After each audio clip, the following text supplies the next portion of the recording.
You know that feeling that you get when a band that you've been longing to have an album release comes out with an album release? That's how I felt about this band. What's up, everybody? Welcome to Josh Dell'Aria's Musical Escapades. Thank you for joining me on this journey. My name's Josh Dell'Aria, and today I'm really excited to bring you this awesome new song from a band that I fell in love with a couple years ago. Back in 2015, pop rock band Eternal Summers swept me off my feet with an awesome song called Come Alive.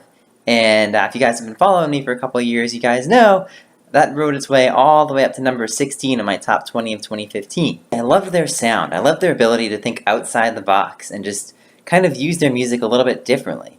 And involve a couple of different things that you wouldn't think of in a normal song. Like, for instance, in that song, Come Alive, they actually dropped down a key at one point. Which normally you see musicians go the other way and go up. So at the start of the year, I started wondering to myself, is Eternal Summers going to come out with a new album this year? I really hope so. I want them to, because their last one sounded awesome, and I bet this one will too. It didn't take me long to get an answer to that question. I think it was in February or March that Eternal Summers announced that they'd be releasing an album in May, and obviously that happened, and they came out with that new album, and it is just as awesome as I thought it would be. And many of you guys who are fans on our Facebook page saw that when I made a post on one of their new songs not too long after the album was released. And that song was the third song on the album, which is called Famous Last Words. And I'm about to break that one down for you even more so now. And before I get started on this, I think one of the coolest things to know about Eternal Summers is that they sing a lot about just being happy with the little things in life. And I think that's just something really cool to listen to. So here it is, Eternal Summers with Famous Last Words.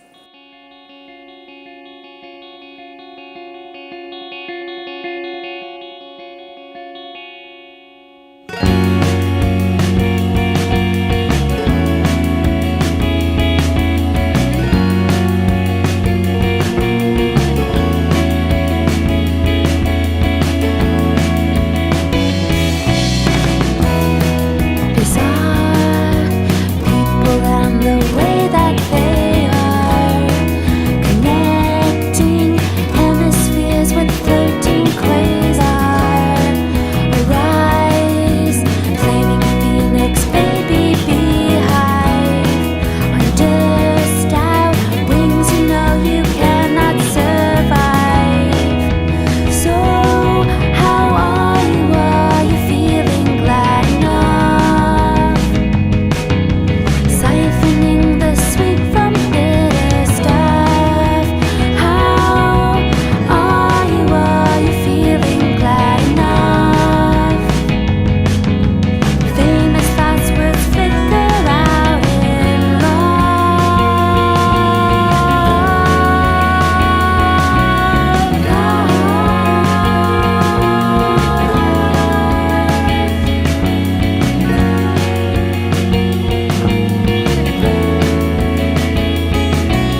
Alright, there are three main points I want to hit on in this song.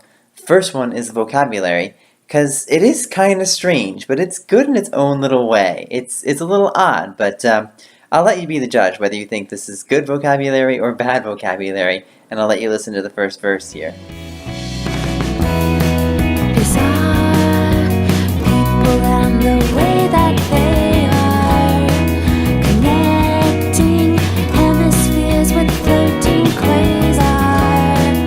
Arise, flaming phoenix, baby beehive. On dust out wings, you know you cannot survive. So yeah, it's a little stretched out here and there.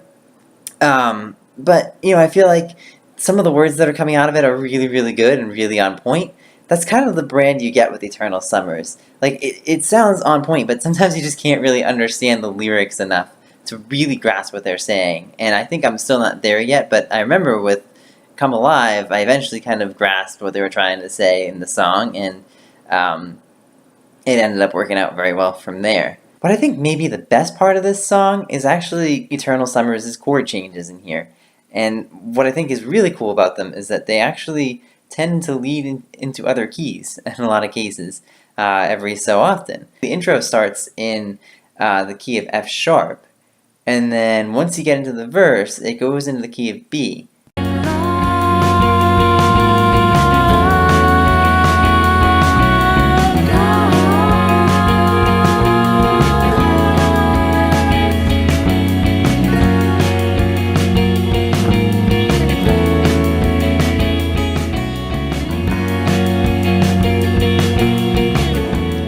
Right as it's about to go in the verse right here, you'll notice that it go to a B major. It's a B major chord, and that brings you into the B major key.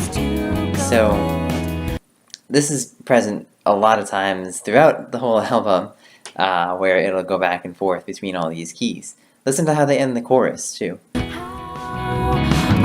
you feeling glad enough?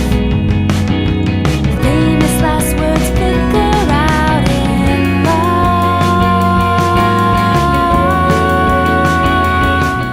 And by the way, the band there is actually playing an F sharp major 7 coming out of that chorus, which sounds like this. Just has a really nice sound. And I think it kind of leads you more slowly back into the key of F sharp at that point.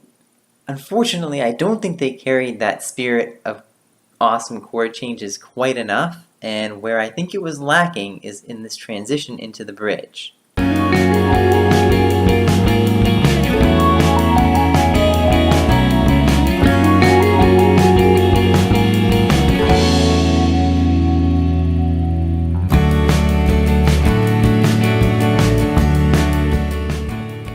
See, I don't like that Eternal Summers just cut off the music there. Given the fact that they engaged in some pretty awesome chord changes to bring you guys into different keys beforehand, I'm well aware that they're capable of doing the same thing going into the bridge. And so it just kind of bewilders me that they just, instead of making a nice, good progression into that A chord in the bridge, they just cut the music off. It just seemed out of place to me.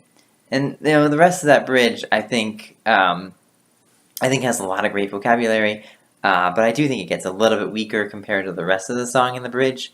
And the bridge is not where you want the vocabulary to get weaker, not in the least. So that, I think, is probably the one downside of this song. That's all I have for this song, everybody. Thank you all for watching. You guys can catch Eternal Summers on their Bandcamp at eternalsummers.bandcamp.com. It's going to be posted down in the description here, as well as all their socials and all that sort of stuff, so you can go on and take a look at even more of their music. I definitely appreciate you guys watching. It does mean a lot to me, but it means even more to the artists that I feature on this show, because they're all about improving their music and getting their music in better shape for the future. And so I say, if you guys have anybody or know anybody that you want featured on the show, email me here at joshdell'Ariamusicalescapades@gmail.com, and I will definitely give them a listen. And if it's your music that you want on the show too, email me too, because then I'll give your music a listen and maybe featured on the show. Until next time, go make great music.